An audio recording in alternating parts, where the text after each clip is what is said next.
Hi, I am Sridhar R, Assistant Professor of Physics, Government First Aid College for Women, Tumkur.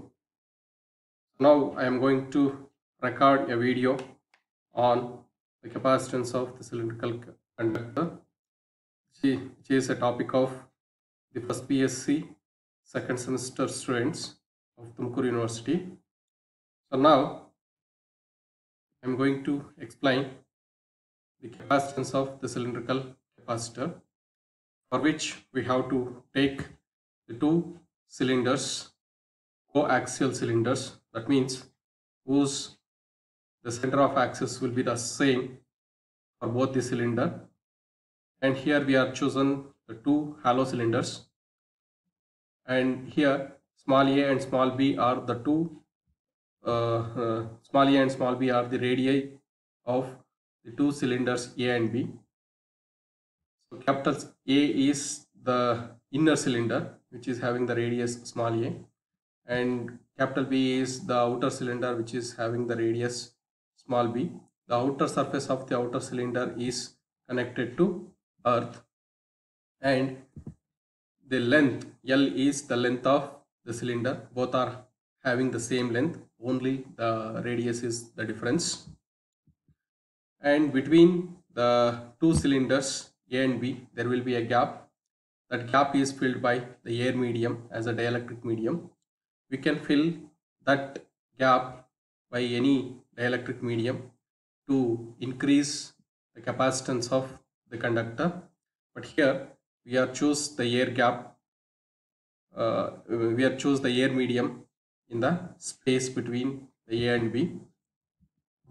If the plus Q charge is given to inner cylinder or the outer surface of the inner cylinder, and the same amount of charge will be induces to the inner surface of the outer cylinder. The same amount of charge means the negative charge, same amount of negative charge minus Q will be induces on the inner surface of the outer cylinder. Even the same amount of the positive charge will be induces on the outer surface of the outer cylinder, but those charges will flow to the earth because the outer surface is connected to earth.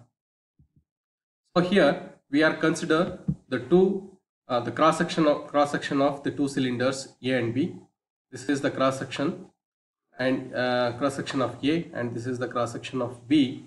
In between the two cylinders A and B, there will be a gap. In that gap, we have to be choose a point P, which is at a distance r from the axis, or r from the center O. Small r is the is the distance of the point P from the center O, and in between the two cylinders we have to be calculate the electric field.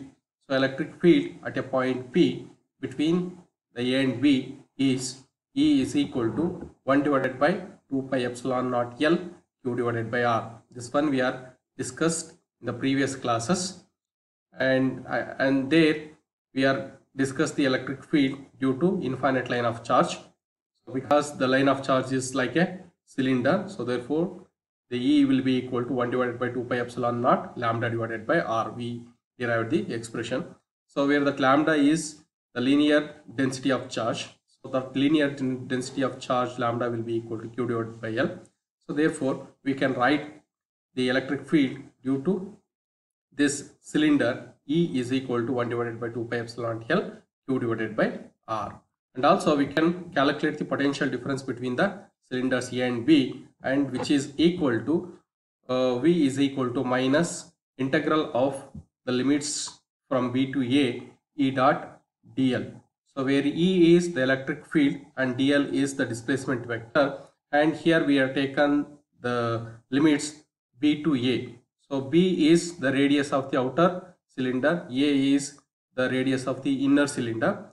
So when we want to calculate the potential difference between them, we have to take the 2 points. One is on the outer cylinder, and the other is on the inner cylinder. So therefore, so when we want to bring the charge from the infinity to that point, there will be a work done. That work done is the potential. When you want to take the potential difference, so you have to take the difference of VB minus VA, and that will be equal to, we have derived this expression even, V is equal to minus integral B to A E dot dl. And here dl is the displacement vector. This displacement vector is always from the outer surface to the inner surface along the path of B to A, and E and dl both are in the opposite direction. So E is always along the radially outward and dl is inward towards the center. So therefore both are in the opposite direction. Therefore we can write the E dot dl, the vector E and dl is equal to the dot product. If you expand that, E dl cos theta. And here the theta is the angle between the two vectors E and dl, and theta is equal to 180 degree because the E and dl both are in the opposite direction. Then cos 180 degree is minus 1, then E dot dl will be equal to minus E into dl. And also this dl is equal to minus dr because as the displacement vector increases, the same amount of the radial vector, change in radius vector, is also is decreases. So therefore dl and dr in the both are in the opposite direction, but as the dl increases, the same amount of the radius vector, change in radius vector, is decreases. So therefore dl is equal to minus dr. In the place of dl we can substitute minus dr. So therefore the dot product of E and dl, E dot dl is equal to E into dr. So I said, as we move the distance dl from B to A, change in r, that is dr, is decreasing in the same amount. So then we can calculate the potential difference. So that V is equal to minus integral between the limits B to A E into dr, where the E dot dl we are substituted E into dr. So that will be equal to the integral minus of the integral B to A 1 divided by 2 pi epsilon naught L Q divided by R. So for E we are substituted from the beginning, we got the expression for electric field 1 divided by 2 pi epsilon naught L Q divided by R into dr, as it is dr.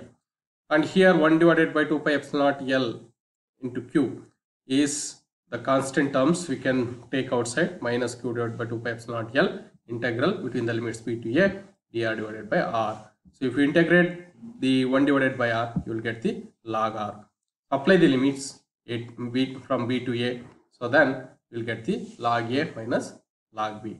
And here if you take this minus, here this minus take into the bracket, then it will be log B minus log A. So then, and also we know that log B minus log A is log B divided by A. So therefore the potential difference between the two cylinders A and B will be equal to Q divided by 2 pi epsilon naught L into log of B divided by A. So if you know the potential difference, we can easily calculate the capacitance of the cylindrical capacitor. So as we know that definition of the capacitance of the capacitor, C is equal to Q divided by V. So Q is the charge on the capacitor and V is the potential difference, or potential of the conductor. So therefore, as per the definition, the capacitance of the cylindrical capacitor, C is equal to Q divided by V. Substitute for V. So Q is we are given the charge to the cylinder. So therefore C is equal to Q divided by V, which is equal to Q divided by, for V, Q divided by 2 pi epsilon naught L log B divided by A. And here Q and Q both will get cancelled. Then the capacitance of the conductor, cylindrical conductor, is equal to 2 pi epsilon naught L divided by log B divided by A. This is the capacitance of the cylindrical capacitor.